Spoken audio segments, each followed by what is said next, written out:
എല്ലാവർക്കും ഗുണമുള്ള ഒരു വീഡിയോ ആണിത് കേട്ടോ. ഈ ലോകത്ത് നമുക്കറിയാം ക്യാൻസർ ബാധിച്ച ഒരുപാട് ആൾക്കാരുണ്ട്. ഇത് മാത്തുക്കുട്ടി വൈദ്യർ ക്യാൻസർ, ഹെപ്പറ്റൈറ്റിസ് പോലുള്ള മാരക രോഗങ്ങൾക്ക് ഒരുപാട് പേർക്ക് ചികിത്സ നൽകി രോഗം മാറ്റിയെടുത്ത ഒരു നാട്ടുവൈദ്യൻ. ചികിത്സയ്ക്ക് ആവശ്യമായ ഔഷധ സസ്യങ്ങൾ കൃഷി ചെയ്തുണ്ടാക്കുന്ന ഒരു പാരമ്പര്യ വൈദ്യനെ കുറിച്ചാണ് അടുത്ത റിപ്പോർട്ട്. കേരള കർണാടക അതിർത്തി ഗ്രാമമായ കാസർഗോഡ് അടനടുക്കയിലെ മാത്തുക്കുട്ടി വൈദ്യരുടെ വീടും വളപ്പും മനോഹരമായ ಔಷಧ ಸಸ್ಯತೋಟമാണ്. ಇವರು ನೊಂದವರ ಪಾಲಿಗೆ ದೇವರು. ತನ್ನ ಸ್ವಂತ ಖರ್ಚಿನಿಂದಲೇ ನೊಂದವರ ಸೇವೆ ಮಾಡುವ ಮೂಲಕ ಸ್ವಂತ ಮನೆಯನ್ನೇ ಪುನರ್ವಸತಿ ಕೇಂದ್ರವನ್ನಾಗಿಸಿ ಬೀದಿ ಪಾಲಾದವರ ಬಾಳಿಗೆ ಬೆಳಕಾಗಿದ್ದಾರೆ. ಆದರೆ ಸೂಕ್ತ ಕಟ್ಟಡ ದಾನಿಗಳ ಕೊರತೆಯಿಂದ ಕೇಂದ್ರದ ರೂವಾರಿ ಸಾಕಷ್ಟು ಕಂಗಾಲಾಗಿದ್ದಾರೆ. ಈ ಬಗ್ಗೆ ಒಂದು ರಿಪೋರ್ಟ್ ಇಲ್ಲಿದೆ.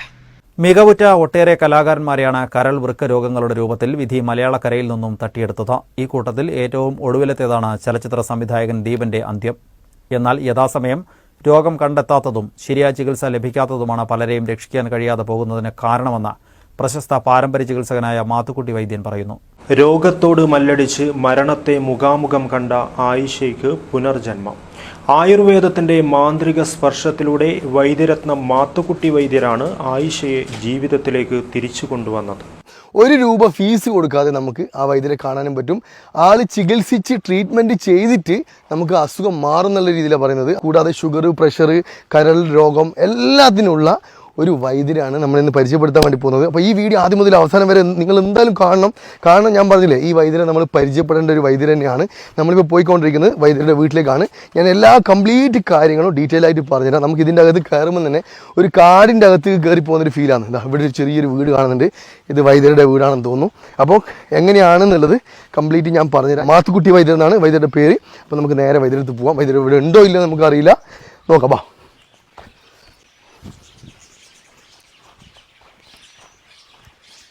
വൈദ്യരെ, ആരെങ്കിലും ഉണ്ടോ? നമസ്കാരം. എന്തൊക്കെയുണ്ട്, സുഖല്ലേ? നമ്മളൊരു വീഡിയോ എടുക്കുന്നുണ്ട്, കുഴപ്പമില്ലല്ലോ? കുഴപ്പമില്ല. വൈദ്യരൊന്ന് പരിചയപ്പെടുത്താൻ വേണ്ട. ഞാൻ ഇതൊന്ന് ഇവിടെ കണക്ട് ചെയ്തോട്ടെ. കണക്ട് ചെയ്യാൻ ഞാൻ. ഓക്കെ, അപ്പം ഇതാണ് നമ്മുടെ വൈദ്യര്. വൈദ്യരെ സുഖമായിരിക്കുന്നു. അപ്പം ഞാൻ വൈദ്യരെ കുറിച്ച് ഒരുപാട് കേട്ടിട്ടുണ്ട്. ക്യാൻസറിന് മരുന്ന് കൊടുക്കുന്നുണ്ട് എന്നൊക്കെ പറഞ്ഞു. അപ്പൊ ഇതൊക്കെ ഉള്ളതാണോ ഇല്ലാത്തതാണോ എന്ന് എനിക്ക് ജനങ്ങളെ കാണിക്കണം. എന്നെ സ്നേഹിക്കുന്ന ഒരുപാട് ആൾക്കാരുണ്ട്. അവർക്ക് കൂടി ഗുണം ഉണ്ടാവണം. അതിനു വേണ്ടിയിട്ടാണ് ഞാൻ വൈദ്യരത്തേക്ക് വന്നിരിക്കുന്നത്. തീർച്ചയായിട്ടും. അപ്പൊ ഇരിക്കാം. ഞാൻ ഇവിടെ ഇരുന്നോട്ടെ? കുഴപ്പമില്ലല്ലോ. ശരിക്കും വൈദ്യര് മലയാളിയാണല്ലേ? ഞാൻ പക്കാ മലയാളിയാണ്. കണ്ണൂർ ജില്ലയിലെ ചെമ്പേരി എന്ന് പറഞ്ഞ സ്ഥലത്താണ് ഞാൻ ജനിച്ചു വളർന്നത്. അപ്പൊ എനിക്കൊരു സംശയം ഉണ്ടായിരുന്നു. ഞാൻ വരുന്ന സമയത്ത് ഇത് കർണാടകയാണല്ലോ. കർണാടക ബോർഡറാണ് ശരിക്കും പറഞ്ഞാല്. പക്ഷേ ഇതൊരു പ്രത്യേകത എന്നാന്ന് ചോദിച്ചാൽ എൻഡോസൾഫാൻ ദുരിതബാധിത മേഖല എന്നറിയപ്പെടുന്ന എൺമകജ പഞ്ചായത്തിന്റെ 1ാം വാർഡാണിത്. ഇത് കേരളമാണ്.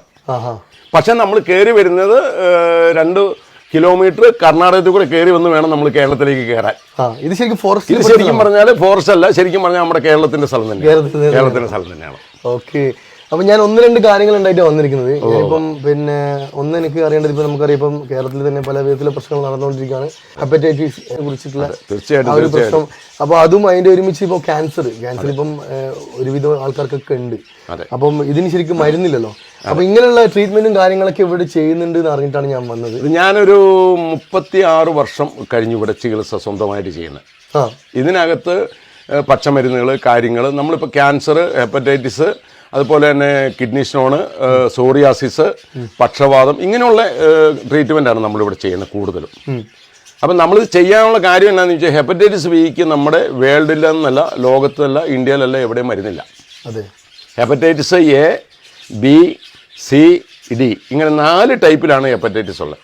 ഇപ്പം നമ്മുടെ മലപ്പുറം ജില്ലയിലൊക്കെ കാണിക്കുന്ന ഹെപ്പറ്റൈറ്റിസ് എ ആണ്. അത് ഭക്ഷണത്തിലൂടെയും വെള്ളത്തിലൂടെയാണ് അത് പകരുന്നത്. ഹെപ്പറ്റൈറ്റിസ് ബി എന്ന് പറഞ്ഞു കഴിഞ്ഞാൽ അന്തരീക്ഷത്തിലൂടെ പകരും. കാരണം അതിന് നമുക്ക് ട്രീറ്റ്മെന്റ് ഒന്നുമില്ല. പക്ഷെ ഇതിൽ ഏത് രീതിയിലുള്ള ഹെപ്പറ്റൈറ്റിസ് ആണെങ്കിലും നമ്മുടെ അടുത്ത് മരുന്നുണ്ട്. ചികിത്സിച്ച് പൂർണ്ണമായിട്ടും നമുക്ക് മാറ്റാൻ പറ്റും. ക്യാൻസർ ആണെങ്കിലും ഹെപ്പറ്റൈറ്റിസ് ആണെങ്കിലും സോറിയാസിസ് ആണെങ്കിലും പൂർണ്ണമായിട്ട് നമുക്ക് മാറ്റാൻ പറ്റും. ഇത്രയും 100% ഉറപ്പാണ്. അപ്പം കാണുന്ന പ്രേക്ഷകർക്ക് ഒരു സംശയം ഉണ്ടാവും, ഇത് ഉള്ളതാണോ ഇല്ലാത്തോ. ഇതിപ്പം അതിന്റെ പ്രൂഫും കാര്യങ്ങളൊക്കെ കാണിച്ചു കൊടുക്കും. തീർച്ചയായിട്ടും കാണിച്ചു കൊടുക്കണം. കാരണം ഞാൻ ഇത്രയും വർഷത്തിന്റെ എൻ്റെ ഒരു എക്സ്പീരിയൻസ്, ഇതിപ്പോൾ 6 ഏക്കർ സ്ഥലമുണ്ട്. ഇതിനകത്ത് പച്ചമരുന്നും കാര്യങ്ങളും നമ്മൾ സ്വന്തം നട്ടിരിക്കുന്ന. നമുക്കൊരു മരുന്ന് വേണമെങ്കിൽ നമ്മൾ ഒരാളെ ആശ്രയിക്കാൻ നമ്മൾ പോയി പറിച്ചുകൊണ്ട് നമ്മൾ ചെയ്യും. 2011 എനിക്ക് വൈദ്യരത്ന അവാർഡ് കിട്ടിയിട്ടുണ്ട്. അതിനുശേഷം ഈ കാണുന്ന അവാർഡുകൾ, അതായത് Nehru piece foundation award, Gandhian സേവന പുരസ്കാര അവാർഡ്, ഇതെല്ലാം എനിക്ക് കിട്ടിയിരിക്കുന്ന അവാർഡുകളാണ്. എന്തായാലും വെറുതെ ഒരാളെ നമ്മൾ അംഗീകരിക്കല്ലോ. അതെ അതെ, നമ്മുടെ മുൻ പ്രധാനമന്ത്രി അതെ, ഞാൻ അതെ. ഓക്കെ, അപ്പൊ ഇതെല്ലാം നിങ്ങൾക്ക് കിട്ടിയിരിക്കുന്ന എനിക്ക് കിട്ടിയിരിക്കുന്ന അവാർഡാണ്. ഇപ്പൊ നിങ്ങൾക്ക് ഇത് കാണാം. നമ്മളിപ്പോ രഹസ്യമായിട്ട് വെച്ചിരിക്കുന്ന രഹസ്യമായിട്ട് പറഞ്ഞൊന്നുമല്ല, സമസ്തയടക്കം എന്നെ ആദരിച്ചിട്ടുണ്ട്. അതായത് അബ്ദുൾ സമദ് സമാധാനിയാണ് ആ കാണുന്നത്. അതെ. ഇപ്പൊ കഴിഞ്ഞ ദിവസം നമ്മുടെ ദീപിക പത്രത്തിന്റെ ഇക്കൊല്ലത്തെ 2014 ദീപിക പത്രത്തിന്റെ അവാർഡ് അടക്കം കിട്ടിയിട്ടുണ്ട്. ഇതാണല്ലേ? അതെ, ഇതാണ് നമുക്ക് നമുക്ക് രാഷ്ട്ര സേവനത്തിന്റെ 137 വർഷങ്ങൾ നമ്മുടെ ദീപിക പത്രത്തിന്റെ ഒരു അവാർഡാണ് കിട്ടിയിരിക്കുന്നത്. ഇത് കിട്ടിയിരിക്കുന്നത് 2024 അല്ലേ? അതെ, 2024 2024 ഈ വർഷമാണ് കിട്ടിയിരിക്കുന്നത്. അതെ, ഇതാണ് പരിപാടിയുടെ ആ പ്രോഗ്രാമിന്റെ ഫോട്ടോസും കാര്യങ്ങളൊക്കെ ഇവിടെ കാണാൻ പറ്റും കേട്ടോ. ഇത് നമ്മുടെ വൈദ്യരത്ന അവാർഡ്. അതിൽ എഴുതിയിട്ടുണ്ട്, ഡേറ്റ് എഴുതിയിട്ടുണ്ട് കറക്റ്റായിട്ട്. വൈദ്യരത്ന അവാർഡ് കിട്ടിയിരിക്കുന്നത് ഡേറ്റ് 2011 കേട്ടോ. 2011 ഈ ഒരു അവാർഡ് കിട്ടിയിരിക്കുന്നത്. ഇത് ഗാന്ധിയൻ സേവന പുരസ്കാരമാണ് 13-14 2013-14 ഗാന്ധിയ സേവന പുരസ്കാരം. അപ്പം നമുക്കിപ്പോൾ ഏകദേശം വിശ്വാസമായി. കാരണം വെറുതെ ഒരു അവാർഡ് കിട്ടിയില്ലല്ലോ. നെഹ്റു അവാർഡ്, അതെ, 2013-2014 കിട്ടിയിരിക്കുന്ന നെഹ്റു അവാർഡാണ്. അപ്പോൾ വൈദ്യര് ഇപ്പോൾ ചികിത്സിക്കാൻ തുടങ്ങിയിട്ട് വർഷങ്ങൾ എത്രയായി? ഞാൻ സ്വന്തമായിട്ട് ചികിത്സിക്കാൻ തുടങ്ങിയിട്ട് 40 വർഷമായി. 40 വർഷമായി. അതിപ്പം കൂടുതലായിട്ട് ചികിത്സിക്കുന്നത് ഞാൻ ക്യാൻസറിനാണ് ഇവിടെ ഏറ്റവും ആദ്യം. അതായത് ആദ്യം മുതലേ ക്യാൻസറിനാണ് നമ്മളിവിടെ ചികിത്സിച്ചുകൊണ്ടിരുന്നത്. കാരണം നമ്മളങ്ങനെ ചികിത്സിക്കാനൊരു കാരണം എന്നാന്ന് ചോദിച്ചാൽ, ക്യാൻസറിന്റെ ഒരു സ്റ്റേജ് കഴിഞ്ഞു കഴിഞ്ഞാൽ രോഗികൾ വളരെയധികം ദുരിതത്തിലും ദുഃഖത്തിലുമാണ് അവരുടെ ജീവിതം ശേഷകാലം. അപ്പം നമ്മളിവിടെ കൊടുക്കുന്ന മരുന്ന് കൊണ്ട് അവർക്ക് ആ ഒരു അവസ്ഥ ഒഴിവാക്കാൻ വേണ്ടിയായിരുന്നു നമ്മൾ ആദ്യകാലത്ത് ചികിത്സിച്ചത്. രോഗം സുഖപ്പെടുത്തുക എന്നുള്ളതല്ലായിരുന്നു. നമ്മൾ മലയാളത്തിൽ പറയുമല്ലോ, നരകിച്ച് ജീവിക്കാന്ന്. അപ്പം അങ്ങനെ ഒരു അവസ്ഥ വരാതിരിക്കാൻ വേണ്ടിയാണ് നമ്മൾ തുടങ്ങിയത്. പക്ഷെ അത് 100% ഫലപ്രാപ്തിയിലാണ് നമ്മൾ കണ്ടത്. അപ്പൊ ഇന്ന് അത് കാരണം ആൾക്കാർ എല്ലാം ഇത് കാണുകയും മനസ്സിലാക്കുകയും ചെയ്തു. ഇത് മൗത്ത് പബ്ലിസിറ്റി എന്ന് പറഞ്ഞു കഴിഞ്ഞാൽ നമ്മൾ എന്താ പറയുക, മറ്റൊരു പബ്ലിസിറ്റി ഇല്ലാതെയാണ് ആൾക്കാർ വരുന്നത്. പക്ഷെ ഇതിന്റെ ഇടയ്ക്ക് ഒത്തിരി ആൾക്കാർ ക്യാൻസറിന് ചികിത്സിക്കുന്നു എന്ന് പറയുമ്പോൾ നമ്മൾ ആരോടും ഒന്നും പറയാൻ പോയില്ല.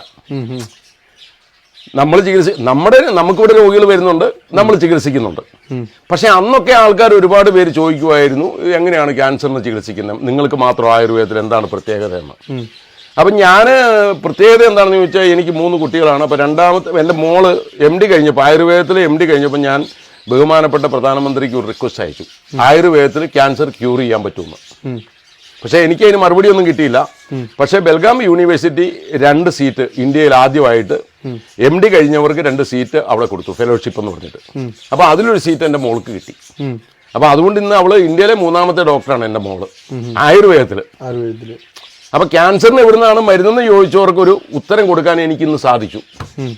പക്ഷെ ഞാൻ ചികിത്സിക്കുന്ന അതേപോലെയുള്ള ചികിത്സ തന്നെയാണ് എൻ്റെ മോളും ചെയ്യുന്നത്. പുള്ളിക്കാരത്തി ആ രീതിയിലാണ് ചെയ്യുന്നത്. ഇപ്പം ബാംഗ്ലൂരാണ് പുള്ളിക്കാരത്തി സെറ്റ് ചെയ്തിരിക്കുന്നത്. കാരണം രോഗികൾ കൂടുതൽ അവിടെ നിന്ന് ആയതുകൊണ്ട് അവിടെയാണ് ഇപ്പോൾ സെറ്റിൽമെൻറ്റ് ചെയ്തിരിക്കുന്നത്. അപ്പോൾ ക്യാൻസറിന് പൂർണ്ണമായിട്ടും ആയുർവേദത്തിൽ ചികിത്സയുണ്ട്, ആരെന്ത് പറഞ്ഞാലും. രണ്ടാമത്, നമ്മുടെ ഇന്നത്തെ കാലാവസ്ഥയ്ക്കല്ലല്ലോ ആദ്യകാലത്ത് ക്യാൻസർ എന്ന് പറഞ്ഞു കഴിഞ്ഞാൽ നമുക്ക് പരമാവധി കവിളുവാർപ്പ് എന്നൊക്കെ പറഞ്ഞാണ് ഉണ്ടായിരുന്നത്. പക്ഷെ അന്നും ആയുർവേദത്തിലായിരുന്നു ചികിത്സ ഉണ്ടായിരുന്നത്. എല്ലാ ക്യാൻസറിനും ആയുർവേദത്തിൽ ചികിത്സ ഉണ്ടായിരുന്നു. പക്ഷെ നമുക്ക് പെട്ടെന്ന് രോഗം മാറാനും പെട്ടെന്ന് നമ്മൾ എന്താ പറയുക, ഒരു രക്ഷ എന്നുള്ള കണക്കൂട്ടിലാണ് നമ്മൾ അലോപ്പതിയിലേക്ക് പോയത്. പക്ഷേ ഇന്ന് അലോപ്പതിയിലെ ആൾക്കാർ ഒരുപാട് കിടന്ന് വിഷമിക്കുകയാണ്. റേഡിയേഷനും കീമോയും പോലുള്ള പല രീതിയിലുള്ള ബുദ്ധിമുട്ടുകൾ കൊണ്ടും ആൾക്കാർ ഇന്ന് അവശതയായിട്ടാണ് ജീവിക്കുന്നത്. അപ്പം നമ്മുടെ ആയുർവേദത്തിൽ ഇനിയിപ്പോൾ ഓപ്പറേഷൻ ചെയ്യുന്ന ഒരു രോഗിക്കാണെങ്കിലും നമ്മുടെ അടുത്ത് വന്ന് മരുന്നെടുക്കാം. ഇപ്പം എന്താ പറയുക, ബ്രസ്റ്റ് ക്യാൻസറോ അല്ലെങ്കിൽ ആ രീതിയിലുള്ള ഏത് ക്യാൻസറിനാണെങ്കിലും ഓപ്പറേഷൻ കഴിയുന്ന രോഗികൾക്ക് ഇവിടെ വന്ന് നമ്മുടെ അടുത്ത് മരുന്ന് വാങ്ങിക്കാൻ പറ്റും. പൂർണ്ണമായിട്ട് അത് മാറും. എത്രയോ രോഗികൾ ഇപ്പം എനിക്കുണ്ട്. 1 2 3 ഒന്നുമല്ല, ഒരുപാട് വർഷങ്ങളായി. ഇതെൻ്റെ വീടും കൂടിയാണ്. എനിക്കിപ്പോൾ ഒരു പരസ്യം കൊടുക്കാൻ വേണ്ടി ചെയ്യുന്നതല്ല. ഇപ്പം എനിക്കിപ്പം എന്തെങ്കിലും ഒരു ചെറിയ രീതിയിൽ ഒരു തട്ടിപ്പോ അല്ലെങ്കിൽ ഒരു വെട്ടിപ്പോ പറഞ്ഞ് ഞാൻ ഇത്രയും വർഷം ഇവിടെ ജീവിച്ചിരിക്കുകയില്ല. ഇതെൻ്റെ വീടാണ്. എൻ്റെ വീട്ടിലാണ് ഈ ക്ലിനിക്കുള്ളത്. പിന്നെ ഇവിടെ നമ്മൾ വരുന്ന രോഗികളോടൊക്കെ ആ രീതിയിലാണ് നമ്മൾ പെരുമാറുന്നത്. മംഗലാപുരമായിട്ട് 50 കിലോമീറ്ററിന്റെ ഡിസ്റ്റൻസ് ശരിക്കും പറഞ്ഞു കഴിഞ്ഞാൽ ഇവിടെ ഉള്ളൂ. അപ്പോൾ അവിടുന്ന് വരുന്ന രോഗികളടക്കം ഇവിടെ ഉണ്ട്, നമുക്ക് വരുന്നുണ്ട്. പിന്നെ ഹെപ്പറ്റൈറ്റിസ് ബിക്ക് ഇന്ന് വേറെ ഒരിടത്തും ചികിത്സയില്ല, നമ്മുടെ അടുത്ത് മാത്രമേ ഉള്ളൂ ചികിത്സ.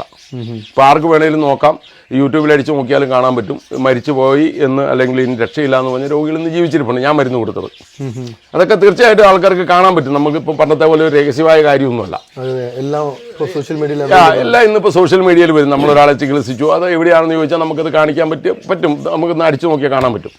അപ്പോൾ തീർച്ചയായിട്ടും നമ്മളിവിടെ ഇത് ചെയ്തിരിക്കുന്നത് എന്തിനാണെന്ന് ചോദിച്ചാൽ സാധാരണക്കാരെ മാത്രം ഉദ്ദേശിച്ചുകൊണ്ടാണ് നമ്മളിങ്ങനെ ചികിത്സിക്കുന്നത്.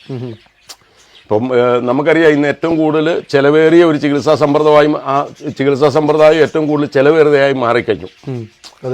സാധാരണക്കാർക്ക് താങ്ങാനോ അല്ലെങ്കിൽ ഇന്നിപ്പോൾ ഒരു ക്യാൻസർ ഒരു വീട്ടിൽ നിന്ന് പറഞ്ഞതോടുകൂടി ആ കുടുംബത്തിൻ്റെ എന്താ പറയുക സാമ്പത്തികമായിട്ടുള്ള കാര്യങ്ങളും അവരുടെ ജീവിതം എല്ലാം ബാലൻസ് തെറ്റിക്കഴിഞ്ഞു. അവർക്ക് പിന്നെ ജീവിക്കണമെന്ന് പോലും ആഗ്രഹമില്ല എന്ന് പറഞ്ഞു വരുന്ന ആൾക്കാരാണ് നമ്മുടെ കൂട്ടത്തിലുള്ളത്. അപ്പോൾ അതിനൊക്കെ ഒരു വ്യത്യാസമായിട്ടാണ് നമ്മൾ ഇങ്ങനൊരു ചികിത്സാ രീതി ഇവിടെ തുടങ്ങിയത്. പക്ഷേ ഇതിപ്പോൾ ഞാനിപ്പോൾ പുതിയതായിട്ട് തുടങ്ങിയതൊന്നുമല്ല, എത്രയോ വർഷങ്ങളായിട്ട് നമ്മളിവിടെ ചികിത്സിക്കുന്നത്, നമ്മൾ ചെയ്തുകൊണ്ടിരിക്കുന്നതാണ്. നമുക്കിപ്പോൾ പ്രത്യേകിച്ച് ഒരാളോട് പറയേണ്ട കാര്യമൊന്നുമില്ല, നമ്മളിങ്ങനെ ചികിത്സിക്കുന്നുണ്ട് കേട്ടോ ഒന്നും പറയേണ്ട. എനിക്ക് ഇവിടെ വരുന്ന ആൾക്കാർ അവർ പറഞ്ഞു കേട്ടാണ് ഇവിടെ ആൾ വന്നുകൊണ്ടിരിക്കുന്നത്. അപ്പോൾ അതുകൊണ്ടാണ് ഇന്ന് എനിക്ക് ഈ അംഗീകാരങ്ങളൊക്കെ തേടി വന്നത് എൻ്റെ ചികിത്സയുടെ ഒരു പ്രത്യേകത കൊണ്ട് മാത്രമാണ്. അപ്പോൾ ഇവിടെ ഉണ്ടാക്കുന്ന ഈ പച്ചമരുന്നുകൾ മുഴുവനും നിങ്ങളുടെ ഒരു അതെ നമ്മൾ നമ്മുടെ ആവശ്യത്തിന് വേണ്ടി മാത്രം ഉപയോഗിക്കുക, നമ്മൾ പുറമെ മരുന്ന് കൊടുക്കില്ല. അപ്പോൾ നമുക്ക് ആ ഒരു നിങ്ങൾ എടുക്കുന്ന മരുന്നുകളൊക്കെ എടുക്കുന്ന ഒരു മരങ്ങളൊക്കെ കാണാൻ പറ്റുമോ? തീർച്ചയായിട്ടും കാണാൻ പറ്റും. നമുക്ക് പച്ചമരുന്ന് ഇപ്പം നമ്മൾ ഓരോ രോഗത്തിന് നമ്മൾ പറിച്ചു കൊണ്ടുവന്ന് നമ്മൾ കല്ലേൽ അരയ്ക്കുന്നതും ഒക്കെ ഉണ്ട്. ആ ടൈപ്പല്ല, നമ്മൾ അല്ലാതെ ഉള്ള മരുന്നുകൾ നമുക്ക് എടുക്കുന്നത് കാണാം. നമുക്ക്